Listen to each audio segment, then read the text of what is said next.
दोस्तों, पिछले वीडियो में हमने आपको घातांक के 3 नियम बताए थे। एक, गुणनफल गुणा में घातें जुड़ जाती हैं अगर आधार समान हो। दूसरा, भाग में घातें घट जाती हैं अगर आधार समान। और तीसरा, अगर घात की घात हो तो घातों का आपस में गुणनफल हो जाता है। आपस में घातों का क्या हो जाता है? गुणनफल। आज नियम है गुणनफल की घात। देखिएगा, जैसे a into P into C into इसी तरीके से और भी आगे कोई संख्या है और होल पावर क्या है? n है। तो गुणनफल में जितनी भी घातें हो जो भी घात होगी वो कोष्ठक के अंदर लिखी सभी संख्याओं पर मानी जाती है। इसको ऐसे लिख सकते हैं कि a की पावर n भी है गुणा b की पावर n और गुणा c की पावर n, और अगर कोई और भी संख्या होती तो उन सब की पावर भी क्या होता दोस्तों? n होता। मतलब कोष्ठक के अंदर जो भी संख्याएं गुणनफल में है और उसके होल पावर है तो वो पावर यानी वो घात उस सारी संख्याओं पर होती है। अगला है 5वां नियम।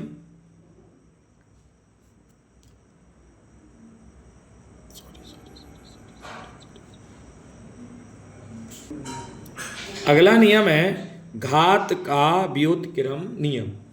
जैसे कि a की पावर m है तो आप इसको क्या लिख सकते हैं? 1/a की पावर माइनस m। मतलब अगर हम व्युत्क्रम करें संख्या का तो जो पावर होती है, जो घात होती है, वो माइनस में हो जाती है। किसमें हो जाती? जैसे देखिएगा, a की घात कितनी थी? m। तो जब हमने इसका व्युत्क्रम किया, उल्टा किया, तो ऊपर 1 हो गया, नीचे a की पावर किस में आएगी दोस्तों? माइनस में। अगर इसी को हम देखें कि व्युत्क्रम में दी हुई है, मान लीजिए 1/a की पावर माइनस m, तो आप इसको जब ऊपर ले जाएंगे तो ये माइनस क्या होगा दोस्तों? हट जाएगा और a की पावर क्या लिख सकते हैं? m। आई बात समझ में? तो व्युत्क्रम में ये होता है। एक और नियम व्युत्क्रम में होता है, जैसे a/b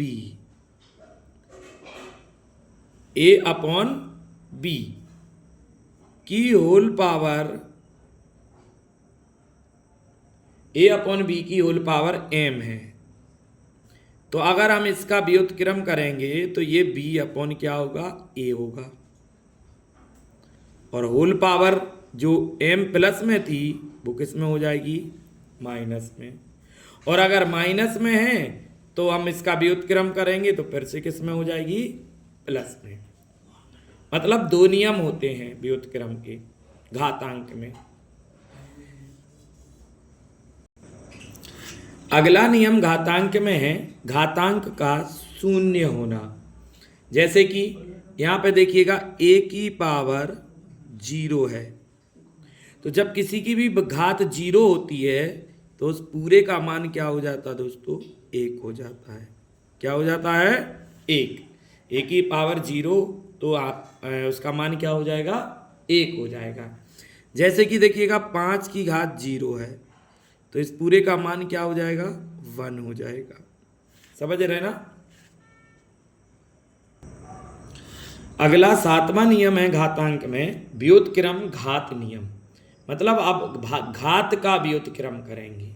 जैसे कि देखिएगा a की पावर यहाँ n लिखा है और बराबर में कोई संख्या है, जैसे कि यहाँ पर b है, यानी a की पावर n बराबर b। तो आप क्या करेंगे कि आप a का मान अगर निकालना चाहें तो a बराबर b की पावर यानी जो घात है उसका व्युत्क्रम करेंगे, उसको 1/, में लिख देंगे 1/n। आई बात समझ में? इसी तरीके से देखिएगा 5 की पावर अगर 2 है और बराबर में सामने 3 है, तो हम इसको क्या लिख सकते हैं, 5 बराबर 3 की घात 1/2। मतलब सिर्फ घात का व्युत्क्रम करना है, सामने वाली संख्या पर घात जो है वो व्युत्क्रम में हो जाएगी।